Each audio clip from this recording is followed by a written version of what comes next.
Hi hello welcome to Competitive Cracker. Competitive ക്രാക്കറിന്റെ പുതിയൊരു വീഡിയോയിലേക്ക് എല്ലാവർക്കും സ്വാഗതം. It's me Vishnu Ashok. നമുക്കറിയാം നമ്മളുടെ ജൂനിയർ അക്കൗണ്ടന്റിന്റെ എക്സാം ഇനി വന്ന് അടുത്തുകൊണ്ടിരിക്കുക അല്ലെ. വളരെ ചുരുങ്ങിയ സമയം മാത്രമേ ഉള്ളൂ. നിങ്ങൾ പഠിച്ചു തുടങ്ങിയോ? കൃത്യമായിട്ട് പഠിക്കണം കേട്ടോ. കൃത്യമായി പഠിച്ചാൽ മാത്രമേ ഈ ഒരു എക്സാം നമുക്ക് ക്രാക്ക് ചെയ്തെടുക്കാൻ പറ്റത്തുള്ളൂ. സിസ്റ്റമാറ്റിക് ആയിട്ടുള്ള ഒരു പഠന രീതി വേണം. കൺസിസ്റ്റന്റ് ആയിട്ട് പഠിക്കുകയും വേണം. അതായത് നമ്മൾ എല്ലാ ദിവസവും എന്ത് ചെയ്യുക, റിവൈസ് ചെയ്ത് പഠനത്തിന്റെ ആ ഒരു ക്വാണ്ടിറ്റി അല്ലെങ്കിൽ ആ ഒരു എത്രത്തോളമാണോ നമ്മൾ ആദ്യത്തെ ദിവസം പഠിച്ചത് അതിനേക്കാളും ക്വാണ്ടിറ്റി കൂട്ടി പഠിക്കാനായിട്ടും അത് മൈൻഡിൽ എന്ത് ചെയ്യണം, നിലനിർത്താനായിട്ടും പറ്റണം അല്ലെ. നമ്മൾ വീണ്ടും റിപ്പീറ്റഡ് ആയിട്ട് പഠിക്കുക എന്നുള്ളതാണ്. ആ ഒരു റീകോളിംഗ് എപ്പോഴും ചെയ്തുകൊണ്ടിരിക്കുക. അപ്പൊ നമുക്ക് എന്ത് ചെയ്യാനായിട്ട് പറ്റും, ഓർത്തിരിക്കാനായിട്ട് പറ്റും. കോർ ഏരിയാസ് എല്ലാം നല്ല രീതിയിൽ പഠിച്ചു പോവുക. അതുപോലെ തന്നെ ഓരോ ഏരിയയും പഠിക്കുമ്പോൾ അതുമായിട്ട് റിലേറ്റ് ചെയ്ത് വരാനുള്ള ഇപ്പൊ ഉദാഹരണം പറഞ്ഞു കഴിഞ്ഞാൽ നമ്മൾ ബിസിനസ് മാനേജ്മെന്റ് പഠിക്കുകയാണ്.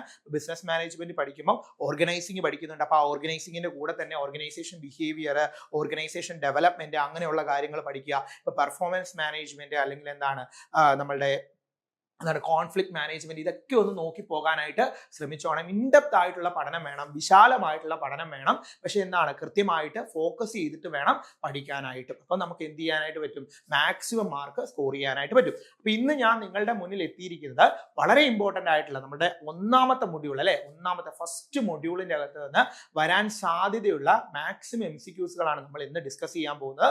കൃത്യമായി പഠിക്കുക, കൺസിസ്റ്റന്റ് ആയിട്ട് പഠിക്കുക, എന്നോടൊപ്പം എന്ത് ചെയ്യുക, MCQs ചെയ്ത് പോകാനായിട്ട് ശ്രമിക്കുക. നമ്മുടെ CCയെ സംബന്ധിച്ചിടത്തോളം CCയിലെ കുട്ടികൾ എന്ന് പറഞ്ഞു കഴിഞ്ഞാൽ ഒരു പർട്ടിക്കുലർ ഏരിയ പഠിച്ചു കഴിഞ്ഞാൽ ആ ഏരിയയിൽ നിന്ന് വരാൻ സാധ്യതയുള്ള മാക്സിമം MCQsകൾ ലൈവ് ക്ലാസ്സുകൾ വെച്ചുകൊണ്ട് നമ്മൾ ഡിസ്കഷൻസ് നടത്താറുണ്ട്. അപ്പൊ CCയിലേക്ക് ജോയിൻ ചെയ്യാനായിട്ട് നിങ്ങളും ശ്രമിക്കുക. നമ്മുടെ പുതിയ ബാച്ചൊക്കെ വരുന്നുണ്ട്, ആ ബാച്ചിലേക്ക് ജോയിൻ ചെയ്യുക. അപ്പോൾ നിങ്ങൾക്ക് എന്ത് ചെയ്യാൻ പറ്റും, ആ ഒരു പാറ്റേണിലേക്ക് നിങ്ങൾ എത്തും, നിങ്ങൾ നല്ല റാങ്കിലേക്ക് എത്തും. ഞങ്ങളുടെ HSSTയുടെ വിജയമൊക്കെ നിങ്ങൾ അറിഞ്ഞല്ലോ അല്ലെ. HSST കൊമേഴ്സിന് 1, 2, 7 അങ്ങനെ റാങ്കുകൾ നിരന്ന് വന്നിരിക്കുകയാണ്. അപ്പൊ ഞങ്ങളൊക്കെ തന്നെയാണ് ആ ക്ലാസ്സുകൾ ഹാൻഡിൽ ചെയ്തത്. നമ്മളുടെ ഒരു പാറ്റേൺ ഉണ്ട്, കൃത്യമായിട്ടുള്ള ഒരു പാറ്റേൺ ഉണ്ട്. ആ പാറ്റേൺ ഫോളോ ചെയ്ത് പോകുമ്പോൾ കുട്ടികൾ എന്ത് ചെയ്യും, നമ്മളോടൊപ്പം തന്നെ ആ പാറ്റേണിലോട്ട് കുട്ടികളും എത്തും. അവരും സിസ്റ്റമാറ്റിക് ആയിട്ട് പോകും, കൺസിസ്റ്റന്റ് ആവും, അവർക്ക് എന്ത് ചെയ്യും, നല്ല റിസൾട്ട് എത്തും. അപ്പൊ ആ രീതിയിൽ എത്താനായിട്ട് നിങ്ങളും ആഗ്രഹിക്കുന്നുണ്ടെങ്കിൽ ഇനി സമയം കളയരുത്. വളരെ ചുരുങ്ങിയ സമയമാണ് നമ്മുടെ മുന്നിലുള്ള. ഉടനെ തന്നെ നമ്മുടെ ബാച്ചിലേക്ക് ജോയിൻ ചെയ്യുക. അപ്പൊ ഞാൻ ഇന്ന് എത്തിയിട്ടുള്ളത് ഫസ്റ്റ് മൊഡ്യൂളായിട്ടാണെന്ന് പറഞ്ഞില്ലേ. ആദ്യത്തെ ക്വസ്റ്റ്യൻ നോക്കിയ മക്കളെ, ഫസ്റ്റ് മൊഡ്യൂളിന്റെ അകത്തുള്ള ഏറ്റവും ഇമ്പോർട്ടന്റ് ആയിട്ടുള്ള ഒരു ക്വസ്റ്റ്യൻ ആണ്, വന്നിട്ടുള്ള ഒരു ക്വസ്റ്റ്യൻ ആണ് നമ്മൾ ഡിസ്കസ് ചെയ്യാൻ പോകുന്നത്. ഒരു അസേർഷൻ റീസൺ ടൈപ്പ് ക്വസ്റ്റ്യൻ ആണ്. അസേർഷൻ ആയിട്ട് പറഞ്ഞേക്കാണ്, according to the historical cost concept assets are recorded at their fair market value. Historical cost concept അനുസരിച്ച് അസറ്റ് റെക്കോർഡ് ചെയ്യുന്നത് ഫെയർ മാർക്കറ്റ് വാല്യൂവിലാണോ? അല്ല, ആ അസറ്റിന്റെ ഒറിജിനൽ കോസ്റ്റ് പ്രൈസിലായിരിക്കും റെക്കോർഡ് ചെയ്യുന്നത്. ആ അസറ്റ് വാങ്ങാനായിട്ട് എത്ര രൂപ ചെലവായോ പ്ലസ് ഇൻസ്റ്റലേഷൻ ചാർജ്, അതായിരിക്കും നമ്മൾ റെക്കോർഡ് ചെയ്യുന്നത്, അല്ലാതെ അതിന്റെ മാർക്കറ്റ് വാല്യൂവിനെ ബേസ് ചെയ്തല്ല. സോ അസേർഷൻ തെറ്റാണ്. റീസൺ നോക്കിയേ, this principles ensure consistency and avoid the subjective valuation in accounting. These principles ensure the consistency and avoid the subjective valuation of accounting. ശരിയാണ് അല്ലെ. അപ്പം അസേർഷൻ തെറ്റാണ് അല്ലെ, അസേർഷൻ തെറ്റാണ്. അപ്പൊ ഇവിടെ നമുക്ക് ആൻസർ വരുന്ന ഓപ്ഷൻ ഡി ആണ്.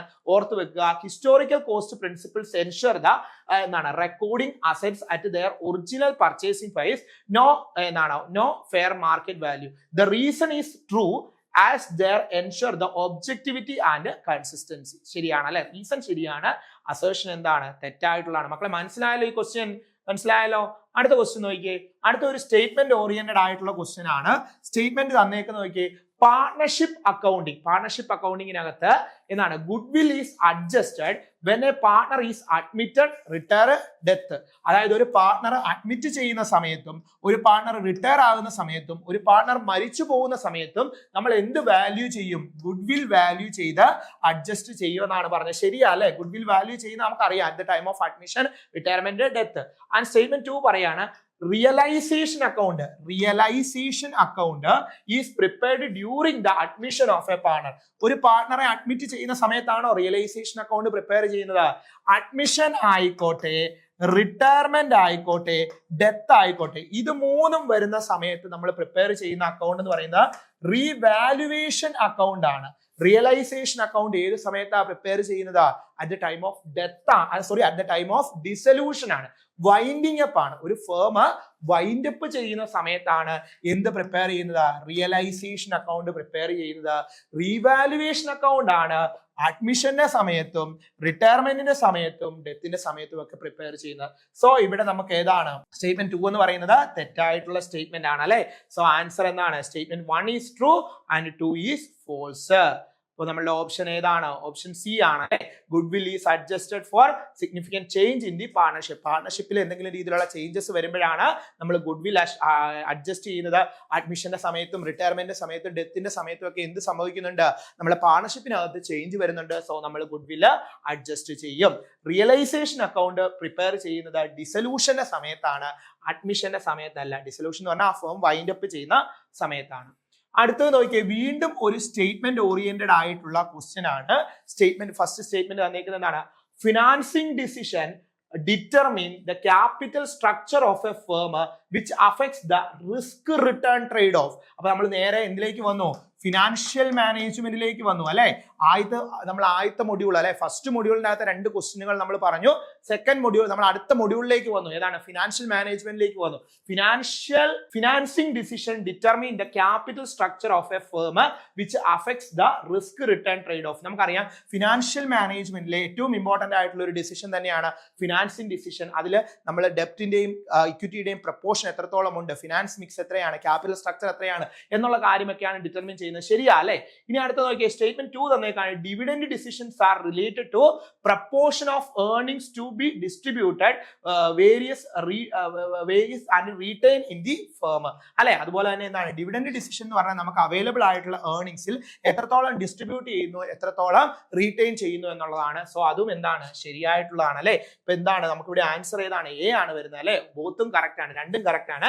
Financing decision manage the capital structure and balance the risk return while the dividend decision is address the profit distribution and reinvestment or എന്താണ് നമ്മളുടെ ആ ഒരു retained earnings അതാണ് വരുന്നത്. അടുത്ത നോക്കിയേ, which of the following statements are correct? താഴെ തന്നേക്കുന്ന സ്റ്റേറ്റ്മെന്റിൽ ഏതെല്ലാമാണ് കറക്റ്റ്? ഇതെന്താണ്? സോഴ്സ് ഓഫ് ഫിനാൻസുമായിട്ട് ബന്ധപ്പെട്ടതാണ്, ഫിനാൻഷ്യൽ മാനേജ്മെന്റിലെ ക്വസ്റ്റ്യൻ ആണ് അല്ലെ. നോക്കിയേ, zero coupon bonds are issued at a steep discount and redeemed at a face value. നമുക്കറിയാം സീറോ കൂപ്പൺ ബോണ്ട്സ് എന്ന് പറയുന്നത് എന്താണ്? സീറോ കൂപ്പൺ ബോണ്ട്സ് എന്താണ്?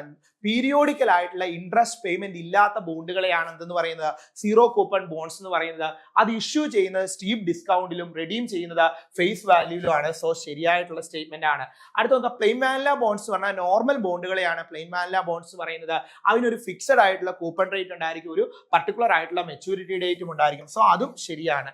Convertible debentures can be converted into equity share. Convertible ഡിബഞ്ചേഴ്സിന് എന്ത് ചെയ്യാൻ പറ്റും? നമുക്ക് കൺവേർട്ട് ചെയ്ത് ഇക്വിറ്റി ഷെയറുകളാകാൻ പറ്റും. അറ്റ് ദ ഡിസ്ക്രിപ്ഷൻ ഓഫ് കമ്പനിയുടെ ഡിസ്ക്രിപ്ഷൻ പ്രകാരം പറ്റുമോ? ഇല്ല. കമ്പനി തീരുമാനിക്കുന്ന പോലെ ഒന്നും എന്താണ് ഇക്വിറ്റി ഷെയറിനെ കൺവേർട്ട് ചെയ്ത് എന്താക്കി മാറ്റാം, അല്ലെ ഡിബഞ്ചറിനെ കൺവേർട്ട് ചെയ്ത് ഇക്വിറ്റി ഷെയർ ആക്കി മാറ്റാമെന്ന് പറ്റത്തില്ല. ഒരു പർട്ടിക്കുലർ ആയിട്ടുള്ള ടൈം പീരീഡ് ഉണ്ടായിരിക്കും. ആ ടൈം പീരീഡ് ഫുൾഫിൽ ചെയ്തതിന് ശേഷം മാത്രമേ പറ്റുള്ളൂ. സോ തേർഡ് സ്റ്റേറ്റ്മെന്റ് തെറ്റാണ്. Perpetual bonds have no maturity period. Perpetual bonds പറഞ്ഞാൽ ഇറഡീമബിൾ ബോണ്ട്സ് ആണ്, അതിനൊരു ഫിക്സഡ് ആയിട്ടുള്ള മെച്ചൂരിറ്റി പീരീഡ് ഇല്ല. സോ 1, 2, 3 ആണ് ശരിയായ, 1, 2, 4 ആണ് ശരിയായിട്ടുള്ളത്. സോ ഓപ്ഷൻ ഏതാണ്? ഓപ്ഷൻ നമ്മളുടെ സി ആണ് ആൻസർ ആയിട്ട് വരുന്നത്. ഓപ്ഷൻ സി ആണ്. The statement 3 is the incorrect because the convertible debentures are converted as per the terms of ഇഷ്യൂവിന്റെ സമയത്തുള്ള ആ ടേംസ് അനുസരിച്ച് പറ്റുള്ളൂ. നോട്ട് സ്ലോലി ടു ദ കമ്പനിയുടെ ഡിസ്ക്രിപ്ഷൻ അനുസരിച്ച് പെട്ടെന്നൊന്നും കൺവേർട്ട് ചെയ്യാനായിട്ട് പറ്റത്തില്ല. അടുത്ത ക്വസ്റ്റ്യൻ നോക്കിയ മക്കളെ, അടുത്തത് ഒരു അസേർഷൻ റീസൺ ടൈപ്പ് ക്വസ്റ്റ്യൻ ആണ്. ലീസിൽ നിന്നുള്ള ക്വസ്റ്റ്യൻ ആണ്. ഫിനാൻഷ്യൽ ലീസുമായിട്ട് ബന്ധപ്പെട്ടാണ്.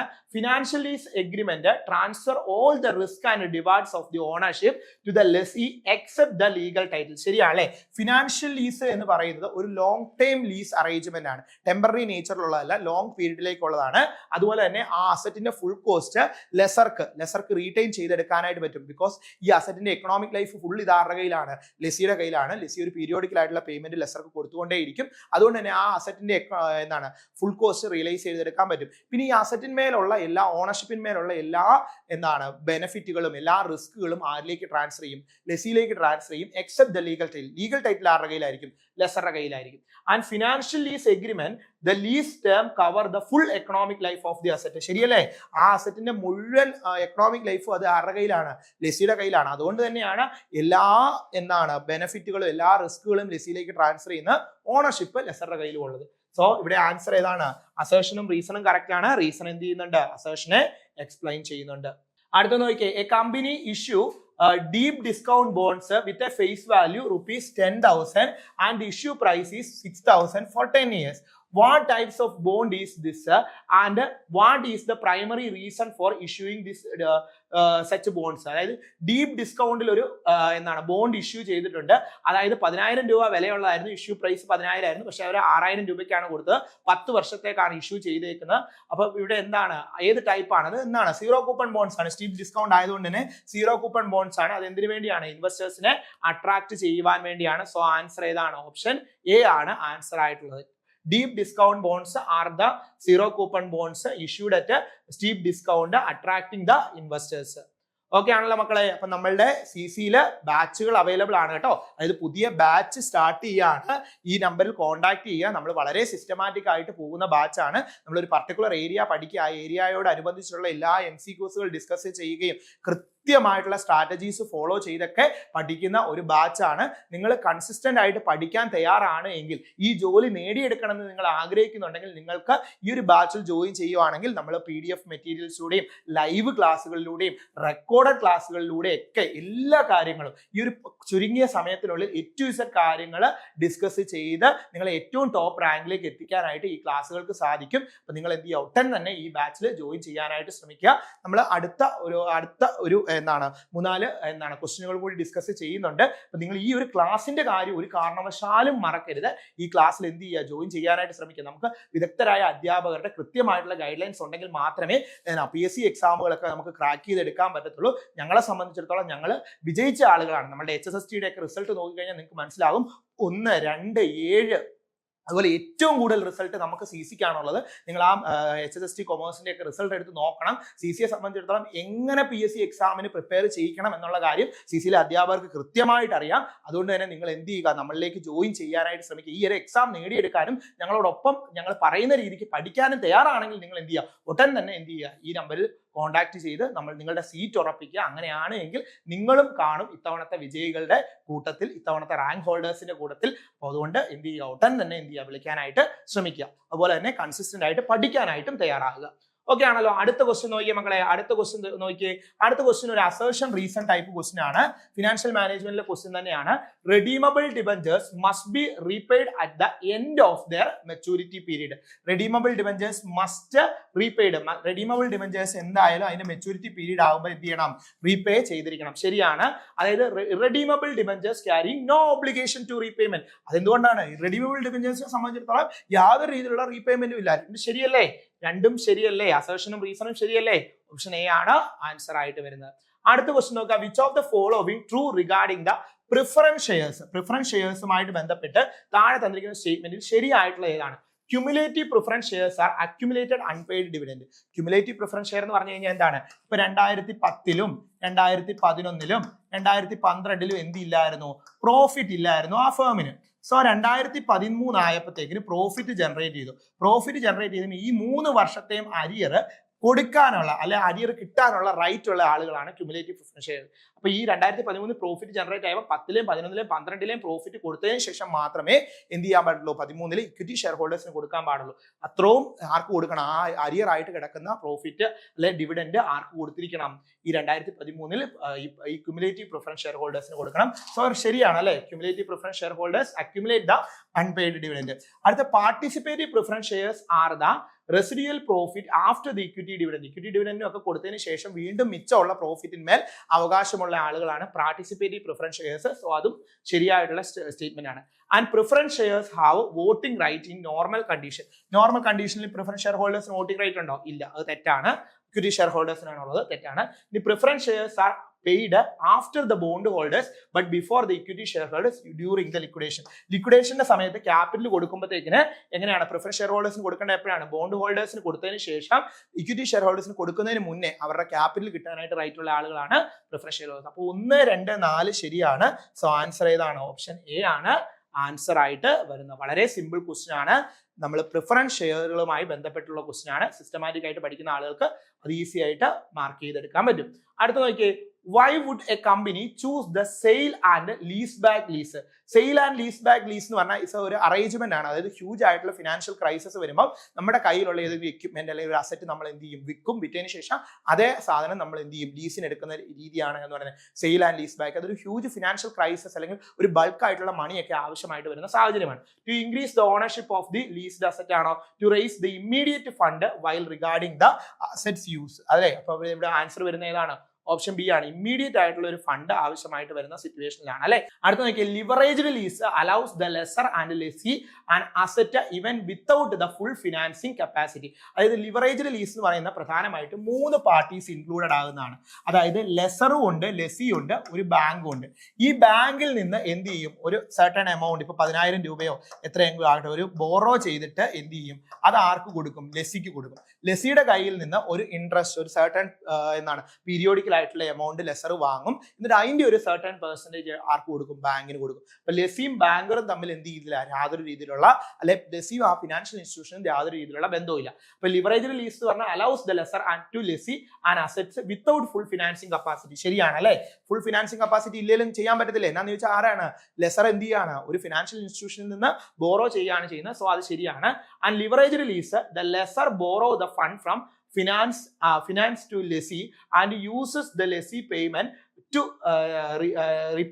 repay the loan. ശരിയല്ലേ? അതായത് എന്താണ്, ലിവറേജ്ഡ് ലീസിനകത്ത് ലെസർ എന്ത് ചെയ്യാണ്, ബോറോ ചെയ്യുന്നുണ്ട് ഫണ്ട്, ഒരു ഫിനാൻസ് എടുക്കാണ്. എന്നിട്ട് എന്താണ്, ലെസി ആണ് ഇത് യൂസ് ചെയ്യുന്നത്. ലെസി യൂസ് ചെയ്തിട്ട് പേയ്മെന്റ് ആർക്ക് കൊടുക്കും, ലെസർക്ക് കൊടുക്കും. ലെസർ അത് ആർക്കൊണ്ടുപോയി അടയ്ക്കും, ആ ഒരു ഫിനാൻഷ്യൽ ഇൻസ്റ്റിറ്റ്യൂഷനിലേക്ക് ഒരു പ്രോഫിറ്റ് ഏൺ ചെയ്തിട്ട് ബാക്കി കൊണ്ടുപോയി ഫിനാൻഷ്യൽ ഇൻസ്റ്റിറ്റ്യൂഷനിലേക്ക് അയക്കും. സോ ഇവിടെ എന്താണ്, 2 സ്റ്റേറ്റ്മെന്റ് ശരിയല്ലേ?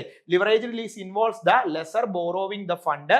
അതുപോലെ തന്നെ എന്താണ്, അത് ലെസിക്ക് കൊടുക്കും. ലെസി എന്ത് ചെയ്യും, അത് യൂസ് ചെയ്തിട്ട്, ആ അസറ്റ് യൂസ് ചെയ്തിട്ട് ഒരു പീരിയോഡിക് ആയിട്ടുള്ള പേയ്മെന്റ് ലെസർക്ക് കൊടുക്കും. ലെസർ അതിലൊരു സർട്ടൻ പെർസെന്റേജ് ബാങ്കിന് കൊടുക്കും. ഓക്കെ ആണല്ലോ. അപ്പൊ ഇതാണ് എന്ന് പറയുന്നത് ലിവറേജ്ഡ് ലീസ് എന്ന് പറയുന്നത്.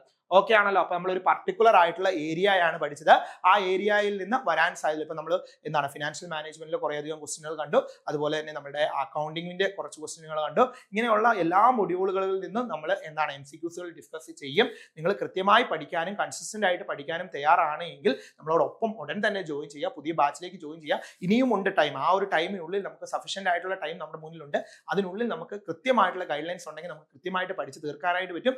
മാക്സിമം MCQs വർക്കൗട്ട് ചെയ്യാനായിട്ട് പറ്റും. നല്ല രീതിയിൽ ടോപ്പ് റാങ്കിലേക്ക് എത്താനായിട്ട് പറ്റും. ഓക്കെ ആണല്ലോ, സെറ്റ് ആണല്ലോ. നിങ്ങൾ പഠിക്കാനായിട്ട് തയ്യാറാണെങ്കിൽ ഒട്ടനെ തന്നെ CCയിൽ ജോയിൻ ചെയ്യാനായിട്ട് ശ്രമിക്കുക. അപ്പൊ ഇതുപോലുള്ള ഇൻഫർമേറ്റീവ് ആയിട്ടുള്ള വീഡിയോസ് കാണാനായിട്ട് നമ്മുടെ ചാനൽ എന്ത് ചെയ്യുക, സബ്സ്ക്രൈബ് ചെയ്യുക. എന്തെങ്കിലും രീതിയിലുള്ള സജഷൻസ് ഉണ്ടെങ്കിൽ ഇന്ന മൊഡ്യൂളിലെ ഇന്ന പോർഷന്റെ MCQs ഡിസ്കസ് ചെയ്യണം, അല്ലെ ഇന്ന പോർഷൻ ക്ലാസ് ആയിട്ട് വേണം, അങ്ങനെ എന്തെങ്കിലുമൊക്കെ സജഷൻസ് ഉണ്ടെങ്കിൽ അറിയിക്കുക. ഉറപ്പായിട്ടും ആ നിങ്ങളുടെ സജഷൻസുകൾ അനുസരിച്ച് നിങ്ങളുടെ കമന്റുകളെ മാനിച്ചുകൊണ്ട് അത്തരത്തിലുള്ള വീഡിയോകളുമായിട്ട് നമ്മൾ വീണ്ടും എത്തുന്നതായിരിക്കും. കൃത്യമായി പഠിക്കുക, കൺസിസ്റ്റന്റ് ആയിട്ട് പഠിക്കുക, നല്ലൊരു റിസൾട്ട് ഉണ്ടാകുക. It's me Vishnu Ashok. Thank you.